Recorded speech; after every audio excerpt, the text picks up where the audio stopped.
नमस्कार दोस्तों, IAS prep पे आपका स्वागत है। यहाँ पे हम लेके चल रहे हैं द हिंदू संपादकीय कि हिंदी में एक श्रृंखला हमने चालू की है।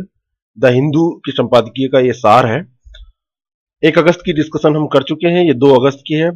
और मित्रों, मैं आपको बता देना चाहता हूं कि जिन लोगों ने भी कल हमको कमेंट में इतना ज्यादा प्रोत्साहित किया है, लगभग मैंने सबका जवाब दिया है। हो सकता है कुछ लोग बचे हों, उनको ही जल्द जवाब दूंगा। समझ लीजिए इतनी ज्यादा एनर्जी मिली है कि मेरे पास काम था बहुत, लेकिन मैं रात में 2:30-3 बजे तक जग के फिर से मैंने 2 तारीख के पेपर को कवर किया, क्योंकि आज 3 तारीख है। आज से अब रेगुलर हो जाएगा, रोज का रोज आएगा। तो ये बहुत एनर्जेटिक था मेरे लिए। आप लोगों के कमेंट बहुत अच्छा लगा मुझे। ऐसे ही हमारा हौसला बढ़ाए रहें और जिससे कि मैं अच्छे से कार्य कर सकूं। आइए देखते हैं। तो ये 1 तारीख का हो चुका है, ये 2 तारीख का आज हम देखेंगे। और आप इसको अपने हिसाब से नोट भी कर सकते हैं, और अगर ये चाहिए तो ये पीडीएफ भी मैंने आपको लिंक बताया है, वहां से जाके ले सकते हैं। आइए देखते हैं। 2 अगस्त के जो भी आर्टिकल रहे हैं उसमें एक आर्टिकल था फूड एंड ड्रग एडमिनिस्ट्रेशन। ये अमेरिका का फूड एंड ड्रग एडमिनिस्ट्रेशन है। इसने एक प्रस्ताव रखा है। प्रस्ताव ये क्या है और इसका किससे संबंध है, आइए देखते हैं। तो एफडीए ने प्रस्ताव रखा है कि सिगरेट में, जो सिगरेट नशे के लिए लोग पीते हैं, उसमें निकोटीन का स्तर इतना कम होना चाहिए कि किसी को लत ना लगे। तो होता है कि लत लग जाती है सिगरेट की, दारू की, या जो भी नशीले पदार्थ होते हैं, इनकी लत लग जाती है कि आदमी इसको पिए बिना रह नहीं पाता है। तो इसमें ये कहा जाता है कि निकोटीन होता है, और ये निकोटीन जो होता है ये तंबाकू में पाया जाने वाला एक रसायन है। लत लगने में इसकी भूमिका होती है, और इसे लंबे समय तक उपयोग करने के बाद दिमाग बार बार इसकी मांग करता है। यानी कि इसमें एक समझ लीजिए कि निकोटीन में ये गुण होता है कि अगर इसको आपने एक बार लिया और लंबे समय तक लिया तो बाद में इसके बिना शरीर रह नहीं पाता, बार बार बार बार। तो इसलिए कहते नहीं कि यार तलब लग रही है, अब मैं रह नहीं पा रहा हूं, मुझे चाहिए। और ये सीधे रक्त प्रवाह में प्रवेश कर जाता है। ये देखिए बहुत ये इसका एक समझ लीजिए इसकी तो विशेषता है, लेकिन ये बहुत ही बड़ी कमी है इसकी कि लत लगने के पीछे, क्योंकि ये रक्त प्रवाह में प्रवेश कर जाता है। और इसका प्रभाव क्या होता है, हृदय की धड़कन पर इसका प्रभाव पड़ता है, बढ़ जाती है। बीपी का ये ब्लड प्रेशर का कारण बनता है, सांस संबंधी बीमारियां, बहुत सारा प्रभाव ये डालता है। तो अब ये अमेरिका में अगर ऐसी बातें हो रही हैं तो वहां की जो सिगरेट कंपनियां होंगी उनके लिए तो ये बहुत बुरी बात है।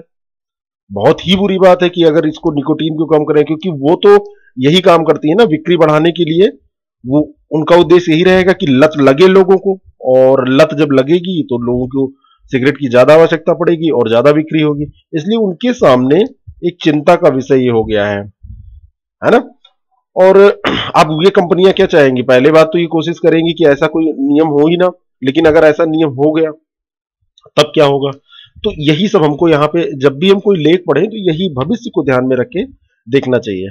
निकोटीन के बारे में कहा जाता है कि ये कैंसर जनी तो नहीं है, सीधे कैंसर के लिए जिम्मेदार नहीं है, लेकिन जब लत लग गई तो आप सिगरेट, जैसे मान लीजिए कि ये सिगरेट है, अभी सिगरेट में निकोटीन जो है वो कैंसर के लिए नहीं उतरता है, लेकिन इसने लत लगा दिया और आप ज्यादा सिगरेट, कोई आप नहीं, कोई ज्यादा सिगरेट पीने लगा। अब ये ज्यादा सिगरेट जब आप पीने लगेंगे तो इसमें और जो 7,000 के लगभग इसमें पाए जाते हैं अन्य रसायन, ये बहुत खतरनाक होते हैं। इतने ज्यादा खतरनाक होते हैं कि इनके कारण बहुत सारी बीमारियां होती हैं, फेफड़े संबंधी बीमारी, कैंसर, और जितनी भी आप कह सके, ठीक है ना। तो इसलिए ये रसायन बहुत खतरनाक होते हैं। तो भले ही निकोटीन सीधा ना असर करे, लेकिन लत लगने के बाद में ये रसायन नुकसान। तो प्रश्न आपसे पूछा जाता है निकोटीन कैंसर जनी होता है, तो निकोटीन कैंसर जनी नहीं होता है। इस प्रावधान से नई सिगरेट पीने वाली पीढ़ी को नियंत्रित किया जा सकेगा, क्योंकि जो पुराने लती हैं वो तो ठीक है, लेकिन कम से कम नए लोग जो हैं वो अगर पीते हैं 1-2 बार, 2 महीने 3 महीने, तो उनको लत लगने जैसी कोई समस्या नहीं आएगी। तो कुल मिला के इसका ये असर जो है वो सिगरेट की बिक्री कम करेगा। अब ई सिगरेट पर ये नियम लागू होंगे कि नहीं, ये अभी निश्चित नहीं। अमेरिका में एक चलन है कि बच्चे भी ई सिगरेट को पीते हैं, और बहुत सारे बच्चे भी इससे अपनी जान गंवा बैठे, बहुत सारा नुकसान हुआ है उनके स्वास्थ्य को। तो ई सिगरेट अभी इसके दायरे में है या नहीं, ये अभी कहना मुश्किल है। लेकिन अगर इससे देखा जाए कि भारत के ऊपर क्या असर पड़ेगा, भारत को क्या इससे सीखना चाहिए या क्या करना चाहिए, तो भारत भी इससे सीख ले सकता है। भारत भी ऐसे प्रोविजन कर सकता है, ऐसे प्रावधान कर सकता है। और साथ ही यूएसए को भी भारत से सीखना चाहिए। भारत जो है ये डब्ल्यूएचओ की framework convention on tobacco control guidelines को भारत ने अपना रखा है ना। और भारत ने अगर इसको अपना रखा है तो केवल अपना ही नहीं रखा है, इसको अच्छे से लागू भी किया है। और ऐसे उत्पादों का विज्ञापन भारत नहीं करता है। आप कभी ये नहीं देखेंगे कि टीवी में, यूट्यूब पे या कहीं भी ऐसा विज्ञापन आता हो कि ये सिगरेट पीजिए और लाइव बनाइए, जबकि किंगफिशर का और दुनिया भर का आपका मिल जाएगा, बियर का विज्ञापन और बहुत सारे उत्पादों को मिल जाएगा, लेकिन सिगरेट का ऐसे नहीं मिलता है। साथ ही पैकिंग पर 85% जो पिक्चोरल वार्निंग है, चित्र पर सिगरेट पीने के नतीजों को छापा जाता है, कैंसर वाले फोटो छाप दिए जाते हैं, बड़े भयानक टाइप के होते हैं, उसको देख के पता नहीं कैसे लोग फिर पीते हैं। और जैसे कैंसर से प्रभावित अंग का चित्र ऐसे सब छाप दिया जाता है। तो विभिन्न श्रेणियों में जो सिगरेट बनती थी, लाइट, मिल्ड, लो, इसका विभाजन भी भारत ने समाप्त कर रखा है। मतलब ये होता था कि अरे ये तो बड़ी लाइट है, ये तो बहुत मिल्ड है, लो है, तो अरे इसको पीने से नुकसान नहीं होता है। तो इस टाइप की भी चीजें भारत ने, जो विभाजन था, इसको भी खत्म कर दिया है। यानी कि बस सिगरेट इज सिगरेट, केवल सिगरेट के रूप में ही वो बिकती है। तो अमेरिका भी इससे सीख ले सकता है कि अमेरिका भी ऐसा करे। सिगरेट पीने वालों की संख्या में कमी भी आई है ये सब करने के बाद में, और माना जा रहा है 2010 से 2016 के बीच में लगभग 80 लाख लोगों की संख्या घट गई है सिगरेट पीने वालों की। यदि अमेरिका उपरोक्त प्रस्ताव लागू करता है तब क्या होगा, तो ये कंपनियां वहां से, जब इनका मार्केट डाउन होगा तो अलग दूसरे देशों में अपना बाजार तलाशेंगी, और इनका टारगेट होगा विकासशील देश, भारत जैसा विकासशील देश। क्योंकि जहां पे सिगरेट पीने के लिए पैसा भी होना चाहिए ना, और भारत में पैसा भी है, और यहाँ पे फैशन है। देखिए सिगरेट ज्यादातर लोग फैशन के लिए पीते हैं, और इसलिए नहीं कि वो, भाई फिल्मों में देखे कि फला हीरो था, आईपीएस था, उसने इतने सिगरेट पिए, बस केस को सॉल्व कर दिया, या हम युवा है तो हमको सिगरेट पीना चाहिए, फैशन है ना। तो इसलिए ये नए मार्केट को तलाशेंगी, तो सरकार को सख्ती से कदम उठाने के लिए तैयार रहना चाहिए, ठीक है ना। अब इसका उपयोग आप पेपर 2 में कर सकते हैं। पेपर 2 का सिलेबस आपको पता होगा। यहाँ पे अगर हम बहुत ज्यादा डिस्कस करने लगेंगे तो थोड़ा सा समय ज्यादा लगेगा। आगे देखिए, मैं कोशिश करूंगा कि यहाँ पे क्वेश्चन भी लाया जाए, या किस टाइप के प्रश्न में इसका उपयोग कर सकते हैं, सब देखा जाए। लेकिन फिलहाल ये पेपर 2 के लिए, आईएएस के यानी यूपीएससी के पेपर 2 के लिए इंपॉर्टेंट है। ऐसे में तो आप कहीं भी नशे में से संबंधित, या आपका जो भी अगर आप कहीं भी किसी भी पेपर में, जैसे सोशल वर्क है आपका, तो वहां भी सेकंड पेपर में इसका उपयोग कर सकते हैं यूपीपीसीएस में। आगे अगला लेख है नीट से संबंधित। नीट के बारे में आप सबको पता है कि पिछले साल गवर्नमेंट ने नीट बनाया था। नीट क्या है? National eligibility cum entrance test. ये इसकी स्थापना की गई थी, पिछले वर्ष ला गया था। राज्य सरकारों ने इसका खूब विरोध भी किया था, बहुत ज्यादा हो हल्ला मचाया था। कारण क्या था कि पहले होता था तो स्टेट अपनी सीट्स, जैसे मान लीजिए कि ये 100 सीटों पे एडमिशन होना है, तो कुछ सीटें स्टेट अपने लिए आरक्षित रखते थे, या अपना अपना एग्जाम कंडक्ट कराते थे। सबसे पहली बात तो यही थी, अपना अपना एग्जाम कंडक्ट करा के उसको भर देते थे। लेकिन जब नीट आया तो ये राष्ट्रीय स्तर पर ये एक टेस्ट करने का प्रावधान किया गया, और इससे यानी कि पूरे इंडिया लेवल पे एक टेस्ट होगा, और उसमें जो रैंक आएगी उसी हिसाब से सीटों का आवंटन किया जाएगा। तमिलनाडु सरकार ने अपनी अलग परीक्षा करा के सीट भरने का फैसला लिया। तमिलनाडु सरकार भी इसमें थी, तो तमिलनाडु सरकार ने जब ये अलग फैसला लिया, तो अब इसमें थोड़ा सा भाई अलग तो होना ही था, बवाल तो होना ही था। 2006 से तमिलनाडु मेडिकल सीटों को, जो इसकी मेडिकल वाली सीटें रहती थी, 10+2 के मेरिट के आधार पर भर दिया जाता था तमिलनाडु में। करते क्या थे कि ये 12वीं के जो बच्चे होते थे उनकी मेरिट लिस्ट देखते थे, और जिनको एडमिशन लेना है उसी पे मेरिट बना के इसको भर दिया करते थे। और इसने ये तर्क दिया कि हमारे बच्चे जो हैं वो अभी नीट के लिए तैयार नहीं है। जब ये पिछले साल आया तो इसने तर्क दिया कि नीट के लिए हमारे बच्चे तैयार नहीं है, क्योंकि हमारा सिलेबस भी अलग किस्म का है और वो उसके इक्विवेलेंट नहीं है। और दूसरी बात है कि हमारे यहाँ जो ग्रामीण परिवेश से बच्चे आते हैं उनको समस्या होगी इसमें, वो अच्छा परफॉर्म नहीं कर पाएंगे। और इसने विधानसभा में एक कानून पास कर दिया इससे संबंधित कि हम अपना अलग एक एग्जाम कंडक्ट करेंगे, अलग अपने तरीके से सीटें भरेंगे। लेकिन वास्तव में देखा जाए तो ये जो विषय है ये समवर्ती सूची का है, राष्ट्रपति की स्वीकृति भी इसमें चाहिए, और नीट केंद्र सरकार के द्वारा पास किया गया कानून है। अब जब केंद्र सरकार ने कोई कानून पास किया तो राज्य उसके ऊपर कैसे दूसरा कानून पास करेगी।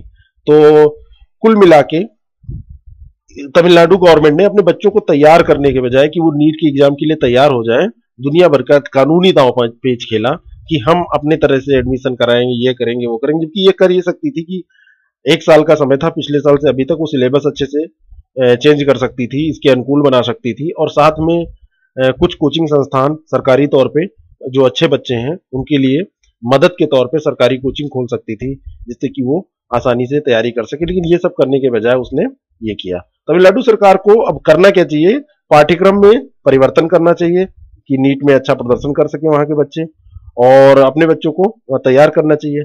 वहां की कोर्ट भी तमिलनाडु के इस कदम को गलत मान रही है, और कदम ये गलत है ही है, ये तो बहानेबाजी हुई। तो ये बहाने मारना, भाई बहुत सारे स्टेट हैं जो अपने ग्रामीण परिवेश के बच्चों को भी अच्छे से तैयारी कराने के लिए कोचिंग सुविधा उपलब्ध कराते हैं। तो ये तो बहाना हुआ नहीं कि भाई हमारे बच्चे कंपटीशन नहीं कर पाएंगे। ठीक है, थोड़ा आप समय ले, 1 साल का था, उसमें तैयार करते अपने बच्चों को, धीरे धीरे बढ़ते। ठीक है ना। तो ये अगला देखिए, ये लेख है बहुत दिल दहला देने वाला एक, ये इसमें आर्टिकल था चार्ली गार्ड का, ये मैंने पढ़ा वहां। तो ये चार्ली गार्ड एक ये बच्चा है, 11 महीने का ये बच्चा था, और ये समझ लीजिए कि इसने एक बहुत बड़ा इशू उठाया है कि मानो जो स्वास्थ्य है या बच्चे की जो स्वास्थ्य देखभाल है वो किसका विषय है, सरकार का है या सामाजिक दायित्व है या फिर केवल माँ बाप का है। कहानी यह है कि ये 11 महीने पहले ये बच्चे का जन्म हुआ था, और इसको माइटोकॉन्ड्रियल डिसऑर्डर था, ठीक है ना, जिसका अभी इलाज नहीं है। इसमें बहुत सारी दिक्कतें आ जाती हैं शरीर में, इसकी डिटेल में हमको नहीं जाना है, और ये लाइलाज था। यहाँ पे ये यूनाइटेड किंगडम, तो यहाँ पे जब इनके माँ बाप ने अस्पतालों और डॉक्टरों से कहा कि भाई इसका इलाज करो, तो उन्होंने मना कर दिया कि ये ऐसा, इसका कोई इलाज ही नहीं है, और इसको तो अब ऐसे ही जो भी है ये ऐसे ही मर जाएगा या जो भी होगा, कुल मिला के इसका इलाज नहीं है। तो इसके माँ बाप कोर्ट गए, और जब वहां कोर्ट गए तो चार्ली के माता पिता सरकार के पास, कोर्ट के पास गए, तो उन्होंने गुजारिश की कि यूएस के डॉक्टरों ने कहा है कि हम इसकी गारंटी तो नहीं ले सकते हैं, लेकिन 10% उम्मीद है कि हम इसको बचा ले, प्रायोगिक तौर पे हम इसका इलाज कर सकते हैं, क्योंकि अभी इसका कोई सही से इलाज संभव नहीं हो पाया है। तो उनके माँ बाप चाहते थे कि भाई थोड़ी सी भी होप है, 10% भी, तो चलो देखा जाए। लेकिन वहां की कोर्ट ने भी, माता पिता ने जब कोर्ट में कहा कि ऐसा ऐसा है, तो वहां के कोर्ट ने भी ये कह के मना कर दिया कि यहां से इतनी लंबी यात्रा करके आप यूएस जाओगे और इसके बचने के कोई चांसेस नहीं है, क्योंकि उन्होंने अपने डॉक्टरों की रिपोर्ट मानी, डॉक्टरों से पूछा तो डॉक्टरों ने बताया कि इसमें कोई लाभ नहीं होने वाला है। तो उन्होंने कुल मिला के मना कर दिया और समय और धन की बर्बादी करार दिया कि ये सब बेकार है एफर्ट। तो यही हुआ कि अंत में इसको, और एक बात और देखिए कि यूएस की जो कांग्रेस थी, सीनेट थी, उसने चार्ली को अमेरिका की, यहाँ पे कांग्रेस कर लीजिए, कांग्रेस ने अमेरिका की नागरिकता देकर इलाज करने की सुविधा प्रदान करने की संस्तुति दे दी थी कि आओ यहाँ पे हम उसको नागरिकता दे देंगे और उसका बिल्कुल अपने नागरिक की तरह इलाज करेंगे। लेकिन तब भी ये नहीं हो पाया। बाद में जब कुछ दिन बीत गए तो यूएस के डॉक्टरों ने भी कहा कि अब तो वो स्थिति नहीं है कि हम 10% भी गारंटी ले सकें, और 10% की संभावना भी अब शून्य में तब्दील हो गई है। और अंत में बच्चे से लाइफ सपोर्ट सिस्टम, भाई वो तो बहुत ही समझ लीजिए किसी मशीनों के बल पर जिंदा रह रहा था, जैसे ही लाइफ सपोर्ट सिस्टम हटाया गया उसकी 28 जुलाई को मौत हो गई, वो चला गया दुनिया से, दुनिया को अलविदा कह गया। अब बस बात इतनी नहीं है कि बच्चा मर गया, अरे बहुत सारे बच्चे मरते हैं, जवान मरते हैं, बूढ़े मरते हैं, लेकिन इससे कुछ संबंधित मुद्दे हैं, कुछ इश्यूज हैं जो कि अंतर्राष्ट्रीय स्तर पर और राष्ट्रीय स्तर पर इंपॉर्टेंट है। मुद्दे ये हैं कि क्या समाज बच्चों की जिंदगी का संरक्षण करता है? यदि माँ बाप धनी होते, तो अगर धनी होते हैं तो बीमारियों का इलाज वो करा पाते हैं। भाई ये ऐसी बीमारियां होती हैं जिसमें बहुत ज्यादा पैसा लगना होता है, और नहीं तो गरीब बच्चे तो सोच ही नहीं पाते उनके माँ बाप कि इसका इलाज हम करवा पाएंगे या नहीं, और वो ऐसे ही मर जाते हैं। दूसरी बात है कि जिन देशों में, भाई भारत में यूनिवर्सल हेल्थ कवरेज अभी नहीं है, बात हो रही है कि ऐसे किया जाए, देखिए भविष्य का सपना है, क्या हो सकता है। लेकिन जिन देशों में यूनिवर्सल हेल्थ कवरेज है भी, वहां भी जब बहुत गंभीर बीमारियां ऐसी होती हैं तो सरकार मुकर जाती है इलाज कराने से, है ना। और सरकार कहती है भाई अब इतनी गंभीर, इतना पैसा कहाँ आएगा, ऐसे तो बहुत ज्यादा दबाव बनेगा सरकार के राजस्व पे। तो कम से कम बच्चों को बचाने की जिम्मेदारी सरकार को लेनी चाहिए। जहां तक ये मानना है कि बच्चों, आर्टिकल में भी ये चर्चा की जा रही है कि बच्चों को बचाने की जिम्मेदारी सरकार को लेनी चाहिए, भले कितना ही महंगा इलाज क्यों नहीं, क्योंकि वो बच्चा अभी देखो, वो नया नया बच्चा है, अभी उसने दुनिया में कुछ ना देखा है, ना कुछ ने अपनी जिंदगी अपने हिसाब से दी, अभी तो वो सीख रहा है, अभी तो जिंदगी जीने की वो कोशिश कर रहा है। और ऐसे में अगर वो दुनिया से अलविदा कह जाता है तो समझ लीजिए कितना बड़ा ये मानवीय एक सभ्यता पे कलंक है ना, कि हम सभ्य अपने को कहते हैं लेकिन एक बच्चे की जान नहीं बचा पाते हैं। तो गवर्नमेंट को कम से कम इतनी जिम्मेदारी लेनी चाहिए और सरकार को विभिन्न क्षेत्रों से लोगों को एक मंच पे लाके, उसमें हेल्थ के लोग हो सकते हैं, सामाजिक समाजशास्त्री हो सकते हैं और भी विचारक हो सकते हैं, उनको लाके इस पे एक विचार विमर्श करना चाहिए, एक मंच पे लाके इस लेख में कहा जा रहा है, और इस मुद्दे पे एक समाधान निकालना चाहिए। तो ये फोर्थ पेपर में एथिक्स का जो पेपर है वहां पे काम आ सकता है। एथिक्स का पेपर यानी कि पेपर जो 4 है वहां पे ऐसे केस स्टडी पूछी जा सकती है, वहां पे बहुत ज्यादा उपयोगी है, सीधा ऐसे ही केस उठा के पूछा जा सकता है। उसके लिए आप तैयार कर लीजिए, जब भी आप एस्से लिखें और ऐसा कोई एस्से है ना मानवीय संवेदना से या बच्चों की स्वास्थ्य से, बच्चों के देखभाल से, बच्चों के अधिकार से, तो वहां पे इसका आप उपयोग उदाहरण के तौर पे कर सकते हैं, है ना। इनका नाम था चार्ली गार्ड इस बच्चे का, तो इस लेख का आप ऐसे उपयोग कर सकते हैं। आगे चलते हैं, भारत चीन के संबंध पे एक लेख था उसको देखते हैं। और ये लेख क्या था, ये अशोक कंठा, ये चीन में भारत के राजदूत थे, उनका एक इंटरव्यू छपा था, उनसे कुछ प्रश्न किए गए, उन्होंने उत्तर दिया है, तो प्रश्न उत्तर फॉर्म में ये लिखा हुआ है। भारत और चीन का मुद्दा जो है आप लोग जान ही रहे हैं, डोकलाम में जब से एक दूसरे के सामने सेना तैनात की है भारत और चीन ने, तो तब से कुछ ना कुछ रोज आता रहता है, ऐसे हम थोड़ा थोड़ा पढ़ते रहेंगे, रिपीट भी होंगी चीजें।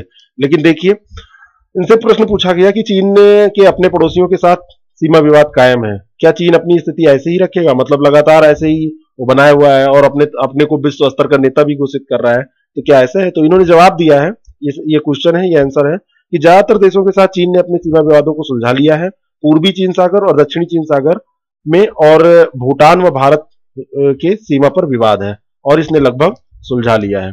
ठीक है ना, ये पूर्वी चीन सागर और दक्षिणी चीन सागर को आप मैप में देख लीजिएगा।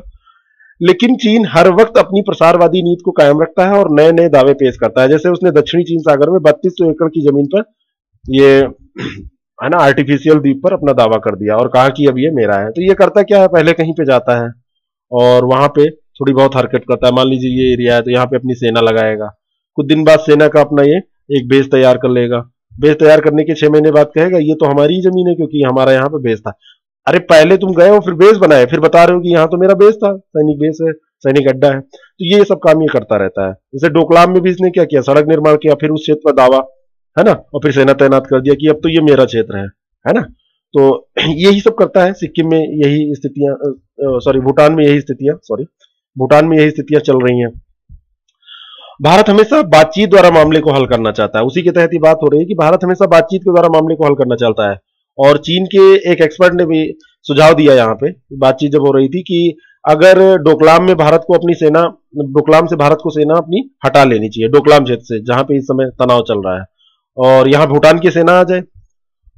अब यहां आपको पता होगा कि भारत ने 2003 में भूटान के साथ में, सॉरी 2003 नहीं 1993 में भूटान के साथ में एक संधि की थी, जिसके तहत भारत ने कहा था कि जब भी तुम्हारे ऊपर कोई भी ऐसी स्थिति, ऐसी संकट की परिस्थितियां आएंगी तो हम तुम्हारी रक्षा करेंगे। उसके तहत भारत ने अपनी सेना वहां पे लगा रखी है। तो ये कह रहे हैं कि भारत को वहां से सेना हटा लेनी चाहिए, भूटान को अपनी सेना लगा देनी चाहिए, चीन भी अपनी सेना हटा लेगा, ठीक है ना, और यहाँ पे मामला सब शांत हो जाएगा। लेकिन ऐसा नहीं है, ये केवल ऐसा कह रहा है, इसमें तो भाई चीन तो हमेशा कुछ ना कुछ ऐसा करता रहता है ना, प्रसार करने के लिए अपना कुछ ना कुछ वो नया करता रहता है, कोई भी एरिया चुन के फिर वहां अपनी सेना लगा के, सैन्य अड्डा बना के सब करता रहता है।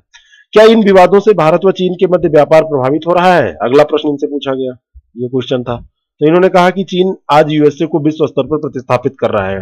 भाई चीन बार बार यूएसए को टक्कर दे रहा है कि हम प्रथम स्थान पे पहुंच जाए, और भारत इसके उभार को नियंत्रित करना चाहता है। भारत नहीं चाहता है कि यूएसए का स्थान चीन ले ले, भारत चाहता है कि, मतलब भारत हमेशा भी मल्टीपोलर, उसके उसमें यूनिपोलर के पक्ष में कभी नहीं रहता है, और इसकी एकाधिकार की मंशा को पूरा नहीं होने देना चाहता है। अब चीन और जापान के बीच में भी संबंध काफी खराब है, फिर ये कह रहे हैं, लेकिन व्यापार तो ये करते हैं। और भारत और चीन की तो केवल सीमा पे विवाद है, और इनके तो कई पीढ़ियों से, मतलब समझ लीजिए कि सैकड़ों वर्षों से इनके संबंध खराब है, लेकिन व्यापार करते हैं। यानी इतना कह के छोड़ देते हैं कि व्यापार को ये कह रहे हैं कि अलग चीज है, व्यापार हमको इतनी जल्दी खराब नहीं करने चाहिए, और खास करके ऐसी स्थिति में जब चीन इतनी तेजी से बढ़ रहा हो, प्रसार कर रहा हो, फर्स्ट नंबर पे जाने वाला हो। अगला प्रश्न है, क्या भारत को चीन के विरुद्ध शांति या मनुहार, यानी कि हमेशा कि अरे ठीक है आप शांति से मुद्दे को शांत करिए वाली नीति अपनानी चाहिए?